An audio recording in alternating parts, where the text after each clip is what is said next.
Welcome to the conference championship round of Free Tendies Fantasy. I'm here with Yanni. How's it going, man? What's up, buddy? Heard you had a big week in the old Pokemon card space. Would you like to share with the fans what happened to you? I don't know if they care so much. Yeah, I mean, I was able to get like 216 packs of the new big product, right? Which is cool. I'm not scalping them. I'm gonna hold them for a few years, but I was really excited, man. To find like $1,200, $1,500 a product was a big deal. Well, first of all, I think you should scalp them. Second of all, I ripped open all my packs the day before release, and I filled up my car with a full tank of gas on Saturday, and I'm now like into the fill up your gas because I've been driving around so much looking for Yep. product. I have not found one single iota of product. He lives in Arcata. I live in Chico. Apparently, the market is more competitive down here. But anyways, that's card stuff. Let's get into Easy, football by the here. way. Well, blowing up a guy's spot. Easy, easy. I don't need other people looking. No, Yeah. nobody knows I'm here. If you live in Humboldt, go if you live in Humboldt and you know where the MJ Holdings guy when he's going to be there, you'll see this. You'll see Yanni waiting there with his cart, waiting for him to fill up the shelves. But at any rate, we're at the final four, boys. It's almost done. We got two shows left on the air. This is going to be a pretty short one. We only got two games to break down, and we'll start with the first game on Sunday. It's going to be the NFC Championship. It's going to be the Redskins going into Philly to play the Eagles. I'm taking this one. First of all, before I even get to the game breakdown, if you're watching the game with family, friends, what have you, and people are talking about how exciting the Commanders' run has been, make sure to tell them to call that their team name is actually the Redskins instead. This is very important. Represent the Blackfoot Nation out here. But yeah, they're the Redskins, not the Commanders. At any rate, let's just get into the general breakdown by the numbers. The Redskins offense, fifth in points scored, seventh in yards gained, 17th in passing offense, third in rushing offense, and fifth in red zone touchdown percentage, scoring 63.4% of the time they get in the red area. On the other side, we have the Eagles that are seventh in points scored, eighth in yards gained, 29th in passing offense, second in rushing offense, and 13th in red zone touchdown percentage. They are scoring 57.4% of the time they get in the red zone. Then on the defensive side, the Redskins are 18th in points allowed, 13th in yards allowed, third in passing yardage allowed on defense, 29th in rushing yardage allowed on defense, and 22nd in red zone touchdown percentage. They are surrendering a touchdown 60.4% of the time opponents get in the red area. And ignore that. This is the Eagles defense, not the Lions defense. They got eliminated last week. The Eagles defense is second in points allowed, first in yards allowed, first in passing defense, 10th in rushing defense, and fifth in red zone touchdown percentage, only allowing a touchdown half of the time opponents get into the red area. The line on the game is Eagles minus 6.5, and the over under is 47.5. So if we're going to talk about this game, I think we got to start with Jalen Hurts' health. These teams split the season series 1-1.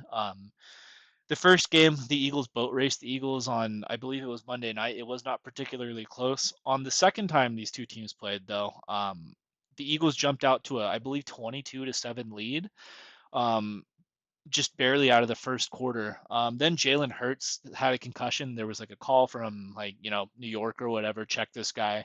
He ended up going out for the game. That was the Kenny Pickett game where Jaden Daniels orchestrated a comeback and the Redskins won in like the last minute.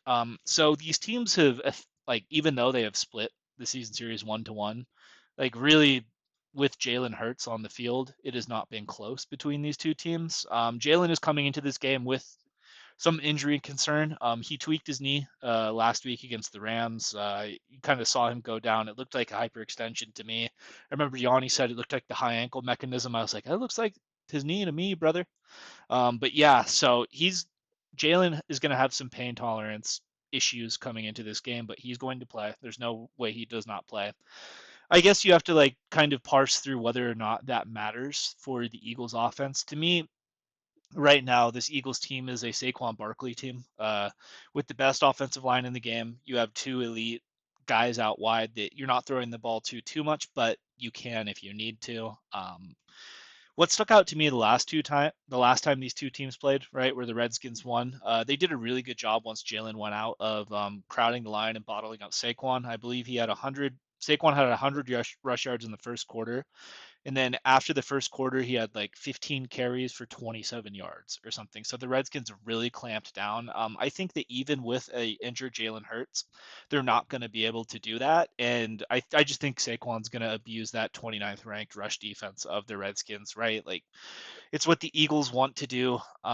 It feels like that's the Redskins' weakness. And on the other side, right, Jaden Daniels, the most electric rookie, I think, in quite some time. I've been hearing talks about, is this the greatest rookie season of all time? I think it's fair to put Jaden in that conversation because he's been so good, but this Eagles defense is just a monster.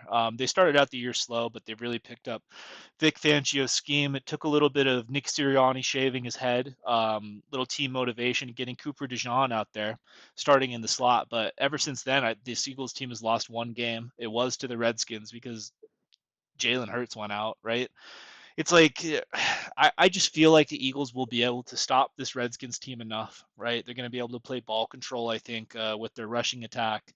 I know Jalen's a little bit banged up, so slightly concerned, but to me, this is not going to be particularly close.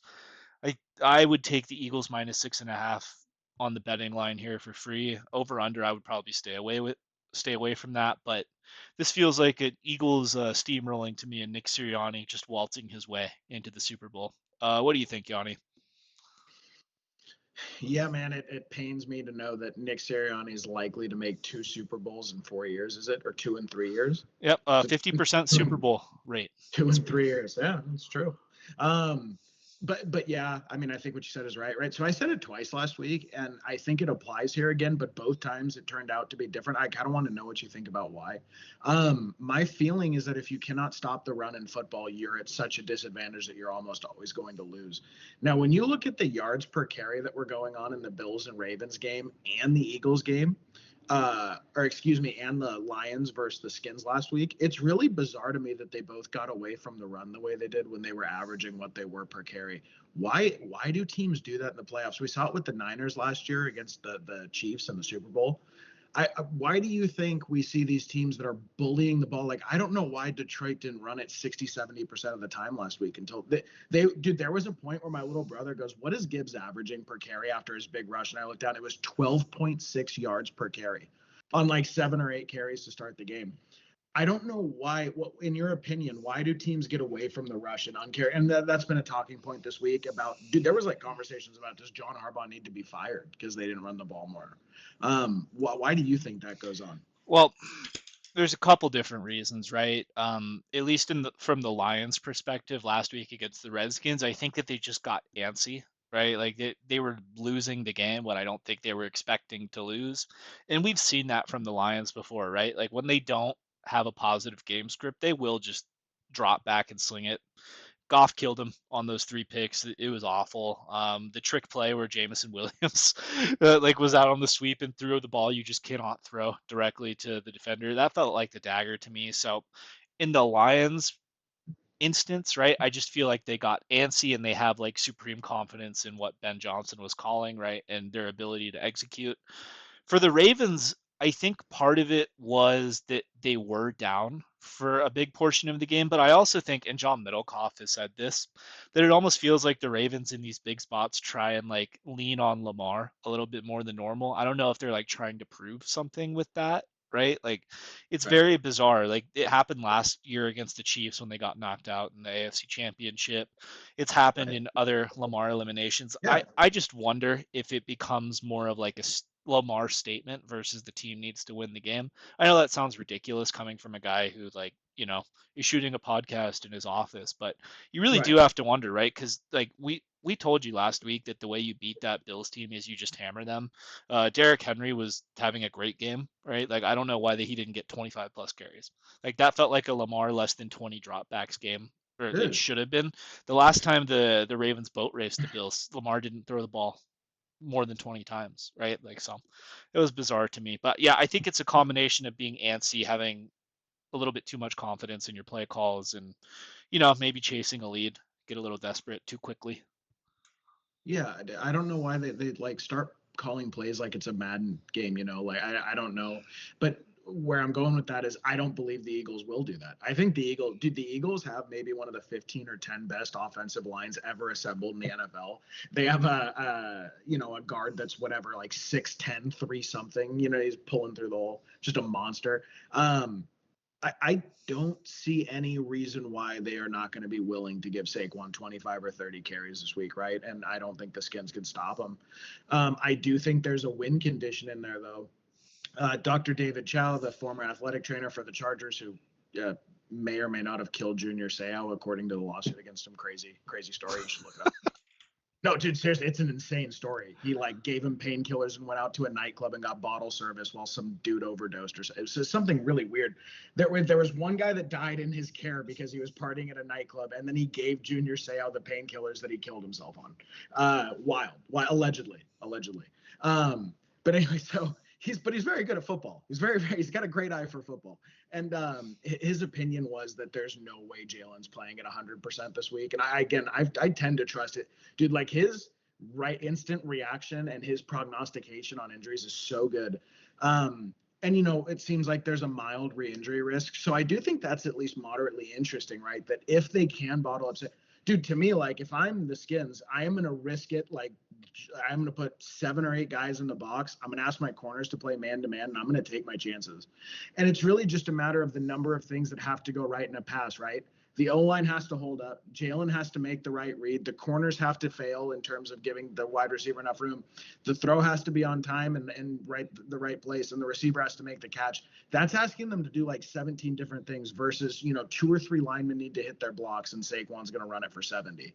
So to me, and Dan Quinn being the great defensive mind that he is, and he's really performed pretty well in the playoffs for the most part. Obviously, there's the infamous, blowing it in the Super Bowl, but he's a great mind, right? So I would guess they're going to push Jalen Hurts to beat him with their arm. And dude, he's had some really bad playoff performances. I think for 4 or 5 games in a row now. So I do think there's a win condition in there for the Skins, which is if you hold Barkley to 80, 90, even 100 yards instead of 150 or 200, it could get interesting. I think Jaden had 7 turnovers against the Eagles this year. He had 5 in one game the last time they played. So, but he also had that rib injury the first time they played. Do I think that he can pull the team? I think it's more of a statement about the Eagles than it is about Jaden. Dude, the talent difference between these teams is 60-70% more talented on one side of the ball. You maybe have a top 2 or 3 roster in football, one of the best ones we've seen in 5 years in the NFL, against a team that was picking number 2 overall last year, right? So, but I do think there's a win condition in there. I'm not going to take it. I'm not going to bet on it, but I do think there is a win condition in there. If Saquon cannot get going, that's going to be the big thing I'm watching. If not, dude, I expect a generational run from Saquon. He is on pace to potentially hit 3,000 total yards when it's all said and done this year. It's absolutely incredible, but I do think the Eagles take it. Yep, Eagles for both of us here. And I just, before we move on, I want to mention, Dan Quinn, obviously a great mind, right? Very brilliant. But when I think of head coaches that just really move the needle, guys that are Right. real CEO type of leaders, don't get antsy. Don't abandon the run. I think of Nick Sirianni. He's going to have Jalen ready to go in this one on his way to his 2nd Super Bowl in 4 seasons. Great. All right. Bills at Chiefs. Honestly, we've all probably been waiting with bated breath for this game. First, it was the season matchup. Now it's the playoffs. This is again, everyone's saying it. This is not original, but this is the Peyton Manning and Tom Brady of our current era. It's absolutely amazing to see these 2 quarterbacks existing at the same time. Probably 2 of the 5 or 6 most talented people to ever play the position. For the Bills offense, 2nd in points scored, 10th in yards, 9th in passing, 9th in rushing, and 2nd in red zone touchdown percentage at 71.6%, in large part due to Josh Allen. The Chiefs offense is very uncharacteristic of them. 15th in points scored, 16th in yards, 14th in passing, 22nd in rushing, and 22nd in red zone touchdown percentage at 53.8%. So, You're talking about a delta of 18% touchdown rate when they each get in the red zone. You would have to think that may factor in this week. The Bills defense, 11th in points allowed, 17th in yards, 24th in passing, 12th in rushing, 16th in red zone touchdown percentage. The Chiefs defense, 4th in points against, absolutely amazing by Spags this year, 9th in yards, 18th against the pass, 8th against the rush, and 8th in red zone touchdown percentage.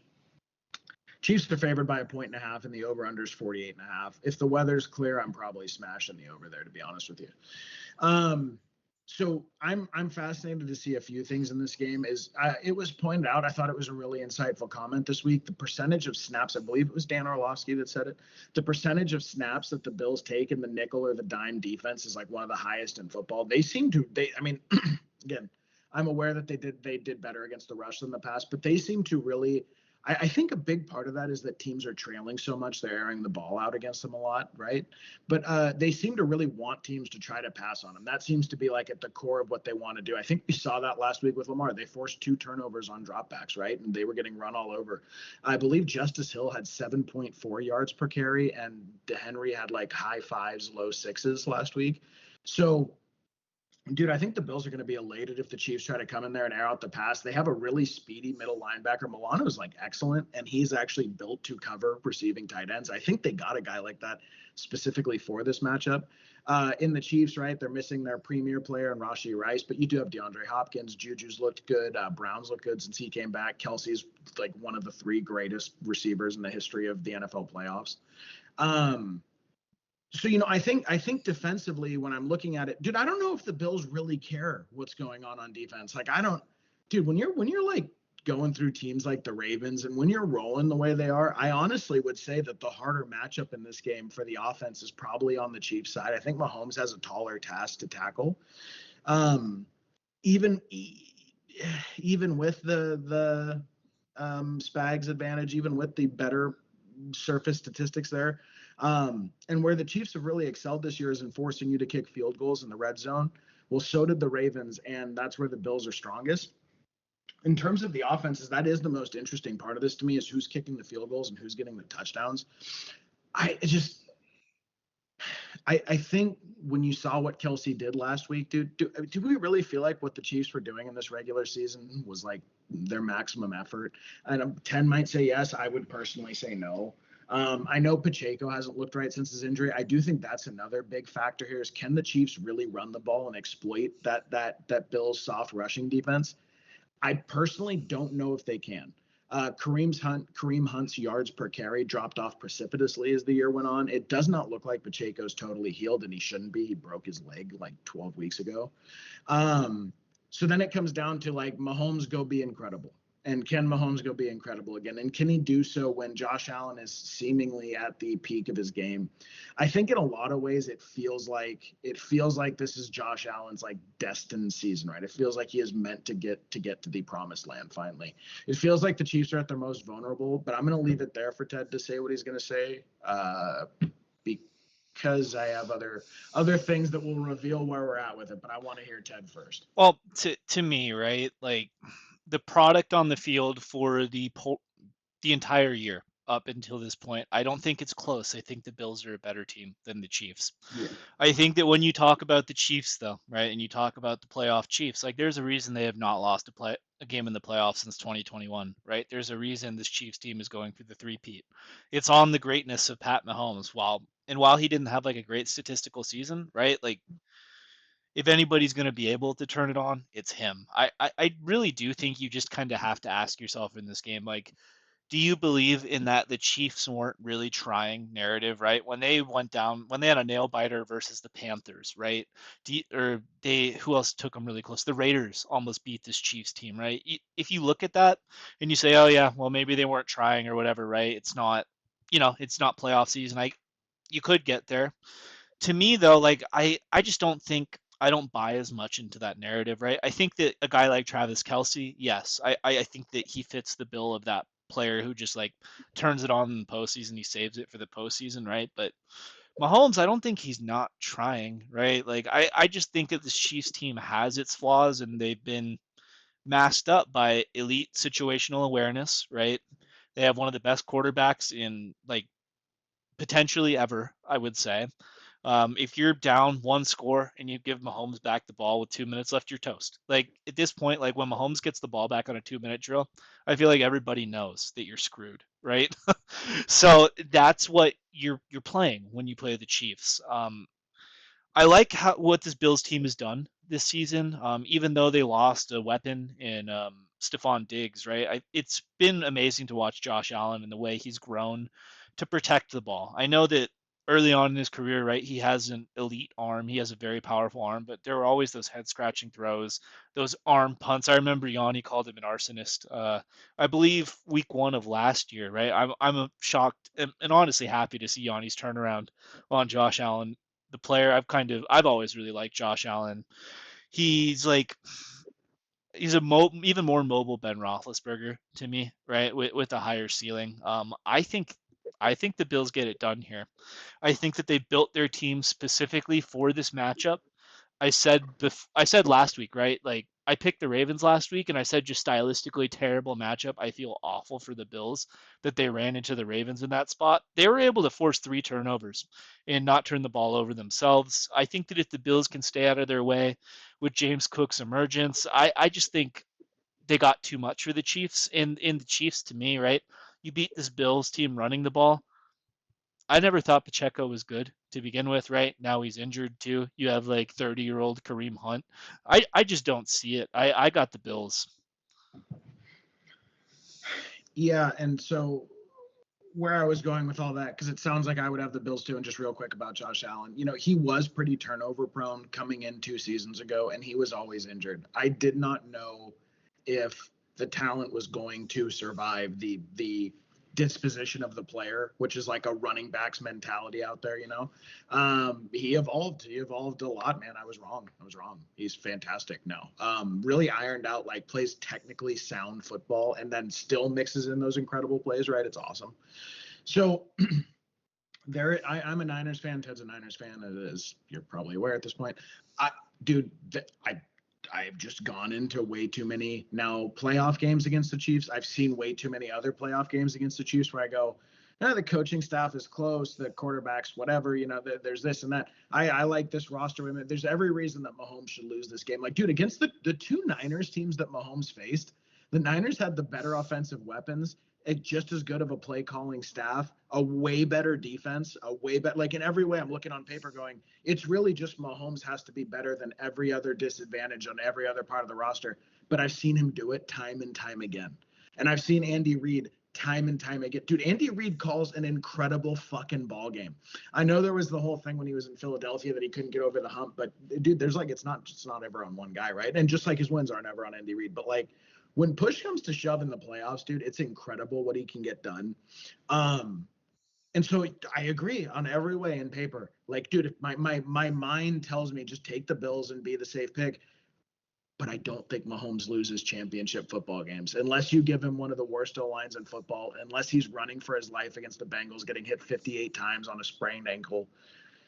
I don't think Mahomes loses championship football games. I don't think they're going to lose this one. I don't think whatever team comes out of the NFC is going to lose either. And it's horrible because of all these teams that are left. You would have the greatest rookie season in NFL history and a rookie winning the Super Bowl. You would have Saquon Barkley winning a Super Bowl after moving teams and the resurgence of the elite running back. You would have Josh Allen join the pantheon of legendary quarterbacks who have won a Super Bowl. The only story that will absolutely upset me for the entire offseason that I will find depressing and annoying and cause me to avoid sports media for months would be the Chiefs three-peat. And that's we're going to get one step closer to it this week. I worry about. Well, That's my. I got a question for you. I've seen a lot of talk this week about how this is the real Super Bowl. Do you think that if the Chiefs win this, that this would be a harder Yeah. test for them than either the Eagles or the Redskins? Oh yeah, not even close. Yeah. Not even close, huh? A little lower on the Eagles than I thought then. I think the Eagles are better than the Bills, personally. I Not with might just be Jalen. irrationally high on the Eagles team, though. Not with Jalen playing the way he is, dude. He doesn't look right to me. Like I think if you're talking about like pinnacle Eagles, they probably have a higher peak than the Bills do. And they have a better defense. So I don't think that's an irrational thing. To me, it's more about the difference at quarterback there for what I would say. I don't know, man. I feel like more and more in these playoffs, because of the way the salary cap's structured and the rules are structured, like, dude, if you have an incredible quarterback, I think that is going to determine a lot of football games, right? That's just sort of the way the game has been tailored. So yeah, I would have the Bills above John. I mean, dude, I think there's a chance, like, if you're correct and the Bills come out here and say they like beat the shit out of the Chiefs, which is possible. Like, dude, the Chiefs were neck and neck there with the Texans for a little bit. Like, say they do that, I think there's a chance we look back on and go, oh my God, the Ravens Bills game was really the Super Bowl this year. Like, that's within the range of outcomes, right? That's possible. But to me, yeah, I think this, what's been going on this side of the bracket is much more indicative of who the best team in the NFL is this year. I also think the NFC teams got a little lucky that the Niners were as injured as they were, and that the Lions were as injured as they were. Because to me, the Lions and the Niners were clearly the two most talented rosters coming into the season. They got to avoid both of them. That's part of football. It's just injury luck. And yeah, who knows, man? Jaden Daniels might have something to say about that, dude. If Jaden Daniels gets to the Super Bowl, it would be one of the most improbable and incredible things I've ever seen. Like, I'd get to have a it'd be nice so fun. Redskins talk with all of my family and friends they'd all be like, "Oh wow, isn't the commander aren't the Commanders a great story?" And I have to be like, "Please call them the Redskins. That's their actual team name." Oh God, dude, how fun. All right, Um, all right. So here's our brackets. We do have one game different here. So if I get this Bills pick right, we will be all square going into the Super Bowl. But this is my bracket. This is how I have it. I got Eagles Bills Super Bowl. I believe this would be the first Super Bowl matchup between these two teams.